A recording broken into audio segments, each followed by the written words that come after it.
Hey, I'm Sophia. Before we start, go grab a snack and get comfortable for a bit. These stories take their time, and they are told the way I'd tell a friend late at night. I really hope you enjoy them. This story has one update on it and my own opinion at the end. Comment and tell me if you agree. Let's begin. My parents chose my sister's wedding over my graduation, so I threw a better celebration alone. I was standing in the aisle of the auditorium with my cap pinching my scalp and my gown stuck to the backs of my thighs, staring at the 2 seats I'd saved with folded programs, when my phone buzzed again in my palm.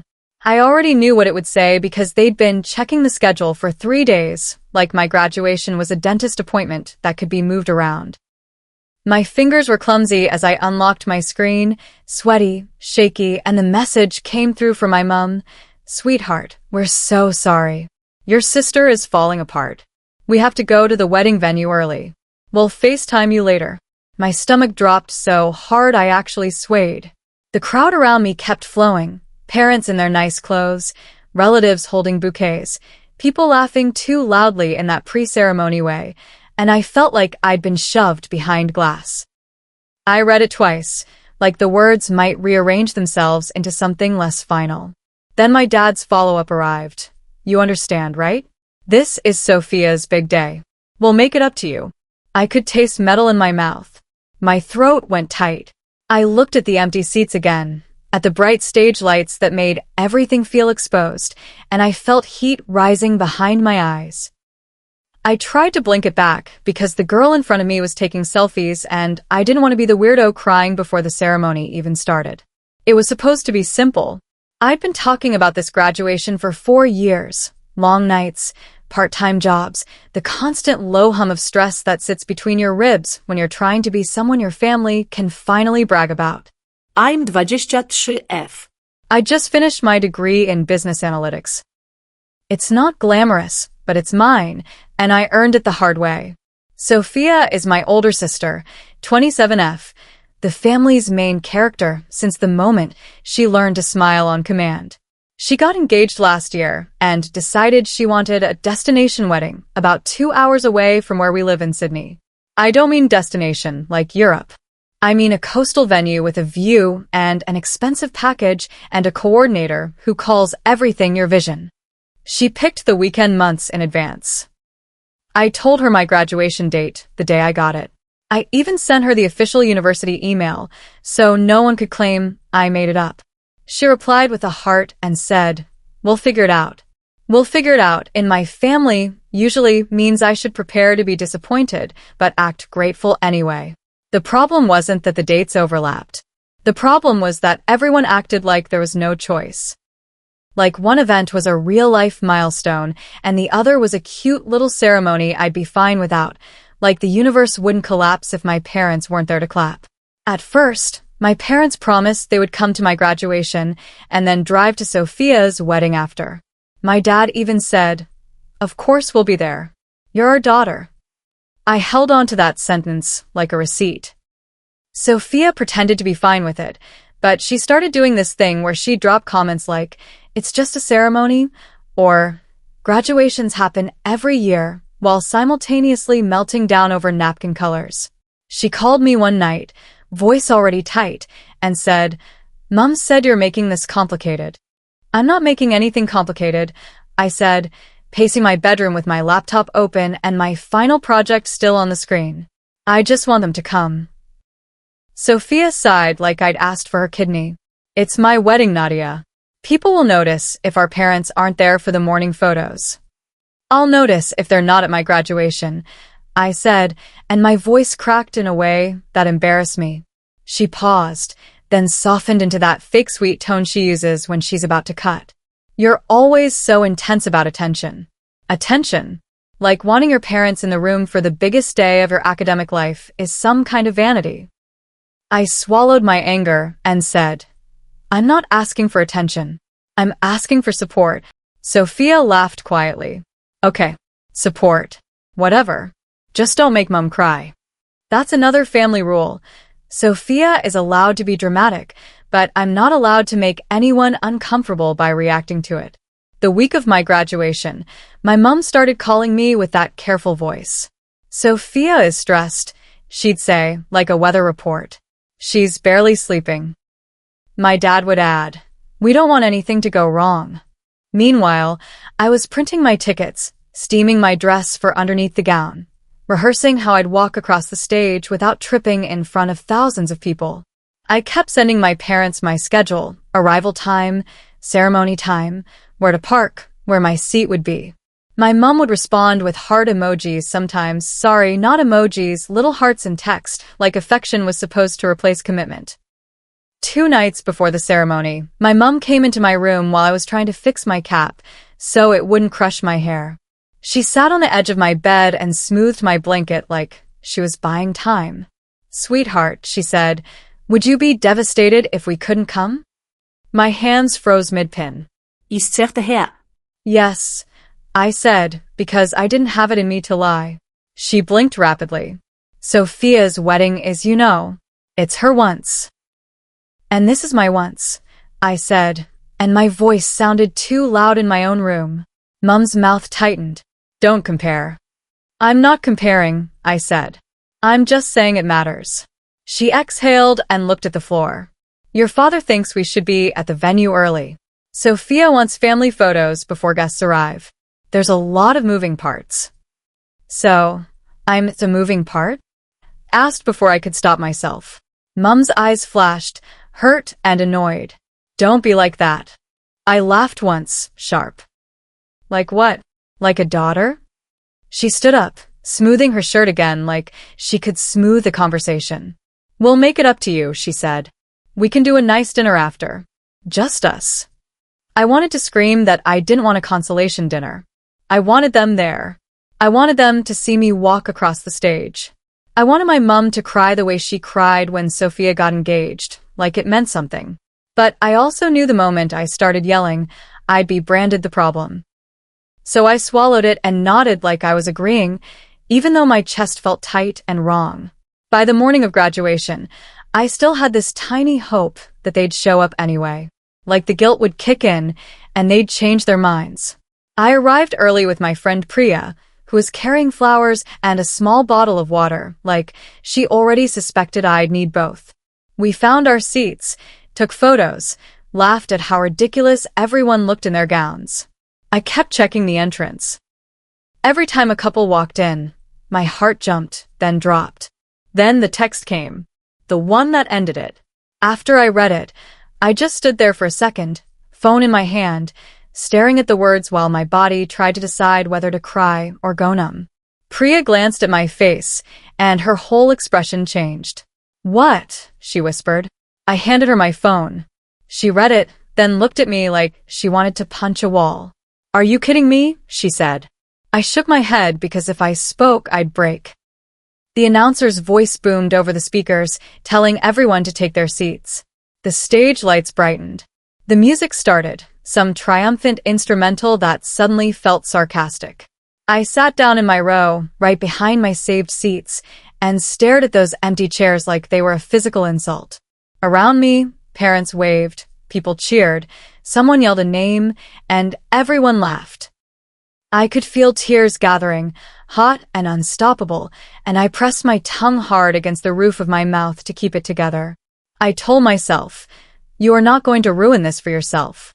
You are not going to let them turn your graduation into a sad story you can't stand to remember. When my name was called, I walked across that stage with my head high. My legs felt weird, like they didn't fully belong to me. I could hear clapping, but it wasn't for me specifically the way it would have been if my parents were there.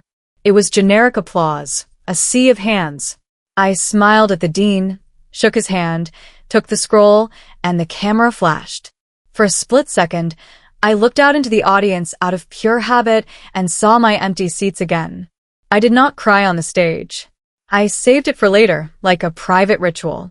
After the ceremony, everyone flooded outside into the courtyard for photos. People hugged their parents. Mothers fixed caps. Dads held bouquets awkwardly. I stood there with Priya and my other friend Talia, holding my scroll and trying to look normal while this ache spread through my chest like bruising. Priya handed me the flowers she brought, bright, ridiculous sunflowers, and said, "These are from us. Because your family is being trash. I laughed, shaky. Thank you. Then my phone buzzed again. FaceTime call from Mum. I stared at it. The little green icon pulsed like a demand. Priya watched me and said softly, "You don't have to." I declined the call. My chest felt tight but also strangely clean. Like I'd stopped doing the automatic thing. Mum texted immediately. "Why aren't you answering? We're about to take photos. Sophia wants to see you. Please don't be difficult today." That line, "don't be difficult," did something to me. I felt my sadness harden into something else. I typed back, "Congrats. I'm going to celebrate my graduation now." Then I did something I'd been planning quietly as a backup, like a person who's learned to expect disappointment. I had booked a small private dining room at a restaurant near the harbor weeks ago, just in case. I told myself it was for friends, a graduation dinner. I didn't tell my family, because I didn't want them to hijack it. I hired a photographer for 1 hour because I wanted at least one photo of me in my gown where I didn't look like I was bracing for pain. I bought myself a small cake from a bakery I love, lemon with raspberry filling, because it's my favorite, not Sophia's, not my parents', mine. My friends came. Priya brought her boyfriend.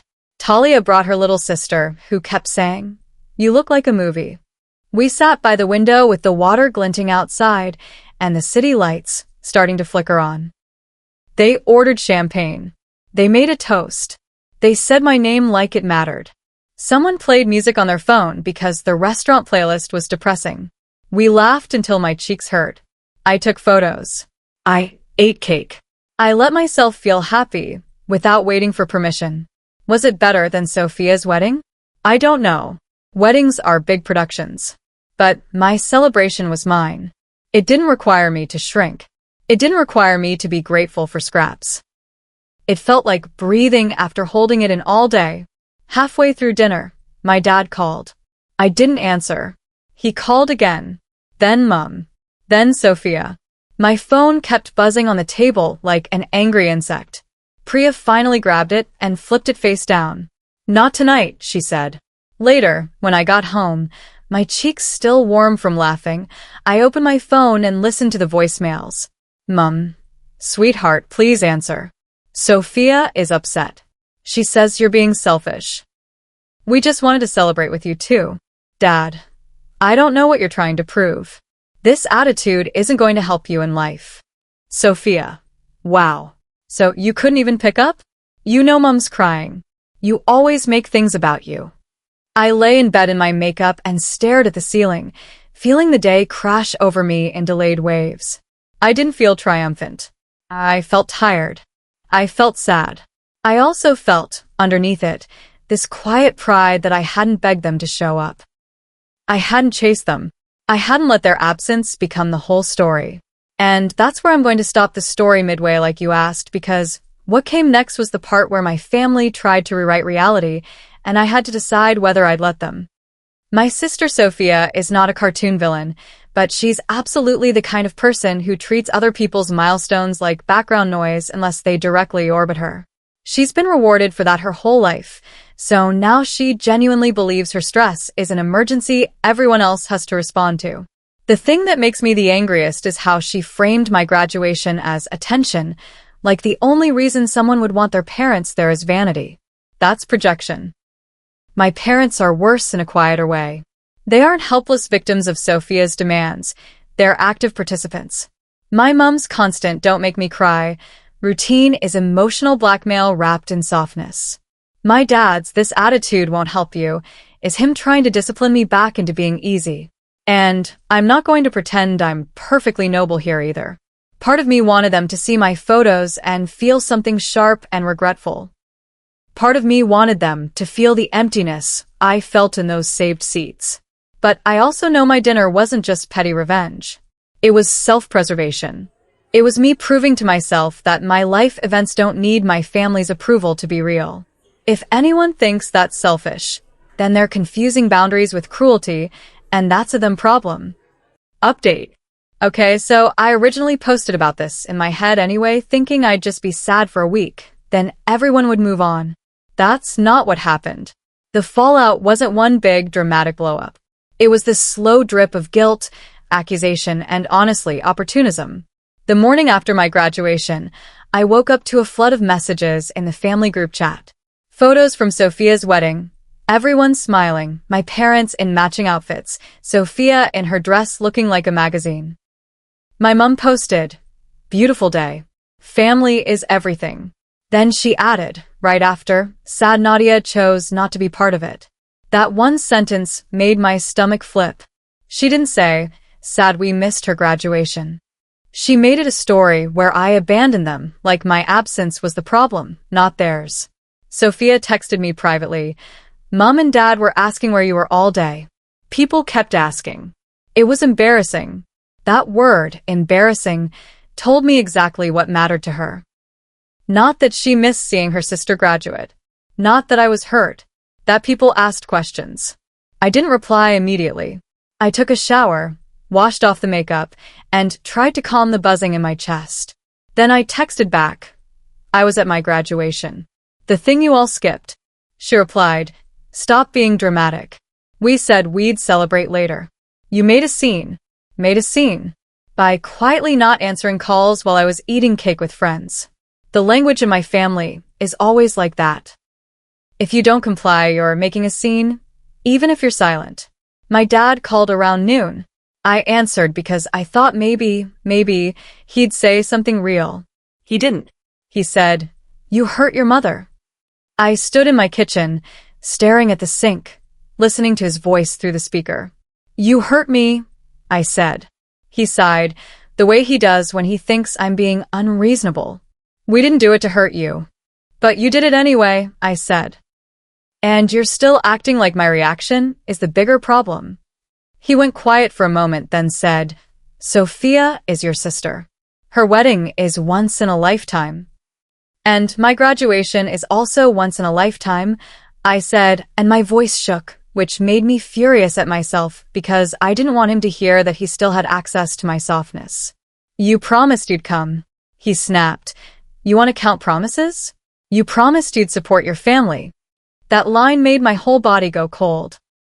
Because there it was. In my family, support means sacrificing yourself so the loudest person can be comfortable. Support means showing up for Sophia even if Sophia doesn't show up for you. I said, I supported myself. For once. My dad's voice hardened. "You're being selfish." I hung up. My hands were shaking. I sat on the floor with my back against the cabinets and tried not to cry because I felt like if I cried, they'd win by default. Then Noah, my boyfriend, came over after work, found me on the floor, and just sat beside me without talking until my breathing slowed. "You did nothing wrong," he said finally, and I wanted to believe him, but guilt is a stubborn parasite when it's been fed your whole childhood. A few days later, Mom invited me to a family lunch. I asked, "Is this an apology lunch or a guilt lunch?" She replied with, "Don't be rude." So I didn't go. Then something else happened. Relatives started messaging me. My aunt, "Your mother is heartbroken." My cousin, "You should have just come after graduation." My grandma, "Are you okay, Habibti?" That one made me cry, because she was the only one who asked about me first. Sophia posted a highlight reel of her wedding with a caption about people who can't be happy for you. People commented things like, "Cut negativity out." I watched strangers validate my sister's victim narrative and felt this weird, hollow rage. It's such a specific pain when your own family frames you as the villain and other people clap for it. I considered posting my own graduation photos. Not to compete, but to exist. I ended up posting one picture, me in my gown, holding the sunflowers, smiling in front of the harbor. The caption was simple, "I did it." Within an hour, my mom texted, "So you're really doing this?" As if posting my graduation was an attack on Sophia's marriage. Then, the real turning point.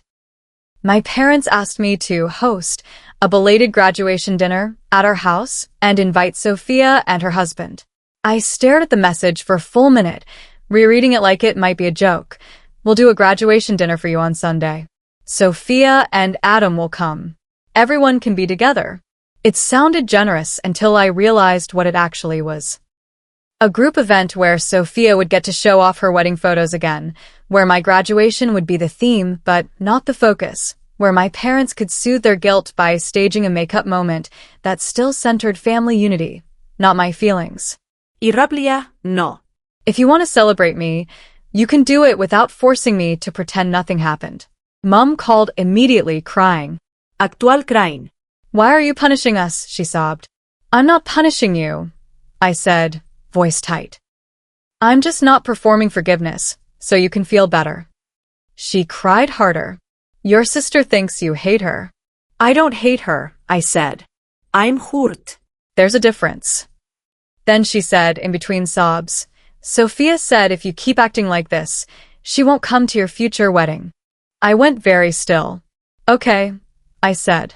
Mum sniffed. Okay. Yeah, I said. Okay.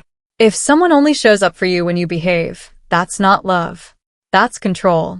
There was silence on the line. Then Mum said, Small, you've changed. And I said the truest thing I'd said in months. I've grown up. After that, I went low contact. Not dramatic no contact. Just. I stopped answering every call. I stopped defending myself in paragraphs. I stopped chasing their understanding. I focused on my new job I'd just accepted, on my friends, on the quiet, steady reality that my life is mine even if my family doesn't clap. A week later, my grandma invited me over alone. No, Sophia. No parents. Just her tiny apartment, the smell of mint tea, her hands warm on my cheeks like she was checking if I was real. She said, I'm proud of you. Then she asked, Did they come? When I shook my head, her face tightened in a way I'd never seen. Anger, contained. Sometimes parents forget they have more than one child, she said quietly. That sentence felt like a bandage placed exactly on the wound. That was the update. Now here's the rest of the story, because it didn't end with me being sad. It ended with me making a choice about what kind of adult I wanted to be. After a month of distance, my dad showed up at my workplace lobby, without warning. I saw his name on the receptionist's screen, and my stomach tightened. I met him downstairs because I didn't want a scene in front of coworkers. He looked older than he had a month ago, like stress had finally landed on his face. He stood there with his hands in his pockets and said, We need to talk. I crossed my arms because my body didn't trust him yet. Okay, I said. He cleared his throat. Your mother, she's been very upset. I almost laughed, but it came out as a sigh. Dad, I'm upset too. He nodded once, reluctant. Then he said, We didn't handle it well. The words were so small, so inadequate, but they were the closest thing to accountability I'd heard from him in my entire life. My throat tightened, anyway. I didn't want to give him the satisfaction of instant forgiveness, but I also didn't want to punish him forever if he was finally trying. He continued, voice stiff. Sophia was demanding. We thought if we kept her calm, everything would go smoothly.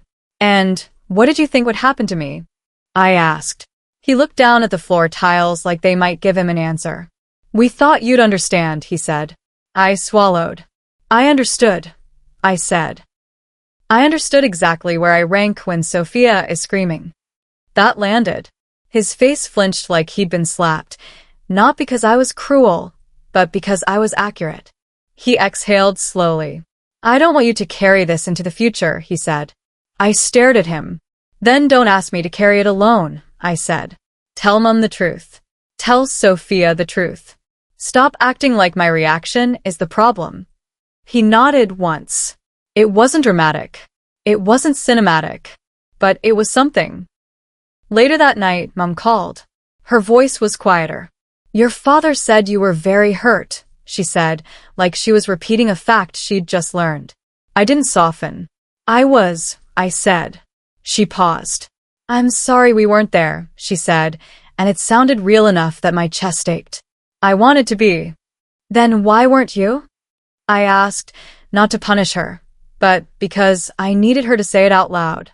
She whispered, because Sophia made it feel like the world would end if we weren't at her photos. There it was. The truth. She said it like a confession. I said, And you let my world end quietly instead. Mum cried softly. I didn't think it would hurt you this much. I almost told her that was the most painful part, that she didn't even imagine my feelings as a real factor. But I didn't. I just said, I need time. Sophia, of course, didn't apologize. Not really. She sent a text that said, sorry you felt ignored. Weddings are stressful. That's not an apology. That's a weather report. I didn't respond. But here's what I did do. I planned a second celebration. Not because I needed to prove anything, but because I realized my graduation deserved to be marked properly, with joy, not grief. I rented a small picnic boat on the harbor with 4 friends. We brought snacks, sparkling drinks, a portable speaker, and my graduation cake's twin from the same bakery. I wore a simple white dress, not a gown, because I wasn't reenacting the day, I was reclaiming it. We floated past the skyline while the sun went down, and my friends took photos of me laughing. I held my degree folder like it was sacred. For the first time, I felt no bitterness in the celebration. Just pride. Just relief. Just the quiet knowledge that I can give myself what my family sometimes refuses to. When I got home, I posted one photo, me on the boat, hair windblown, holding my folder, smiling like I meant it. The caption was, I celebrated anyway. My mom didn't text. My dad didn't call. Sophia didn't comment. And you know what? It didn't ruin it. Because the better celebration wasn't about showing them up. It was about finally learning that my milestones don't need their permission to be real. Sophia is the kind of sister who treats life like a stage and other people like props. Useful when they make her look good, annoying when they ask for space in the spotlight. The most irritating thing about her isn't that she wanted her wedding to be perfect, it's that she couldn't tolerate anyone else having a day that mattered. She framed my graduation as attention because she doesn't understand love that isn't measured in how many eyes are on her.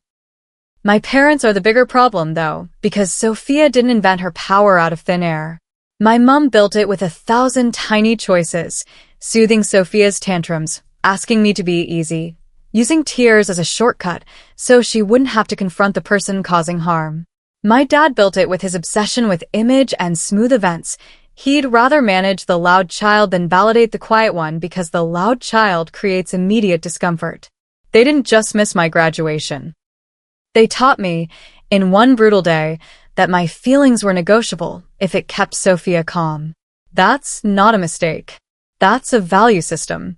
And me? I'm not the perfect victim heroine either. I wanted them to regret it. I wanted them to see my photos and feel that sting. But I also did something I'm genuinely proud of. I stopped begging people to choose me. I stopped performing forgiveness on a schedule that benefited them. I celebrated myself without turning it into a war. If my family wants a relationship with adult me, they're going to have to accept that I'm not a flexible background character anymore. I'm not going to sit quietly in an empty seat of my own life while they clap for someone else. Sophia can be the bride, the star, the favorite, fine. But she doesn't get to be the reason I shrink. And my parents don't get to call my boundaries selfish, when all I'm doing is refusing to be the family's emotional spare tire. The real win here isn't that I threw a better party. It's that I finally stopped measuring my worth by whether they showed up.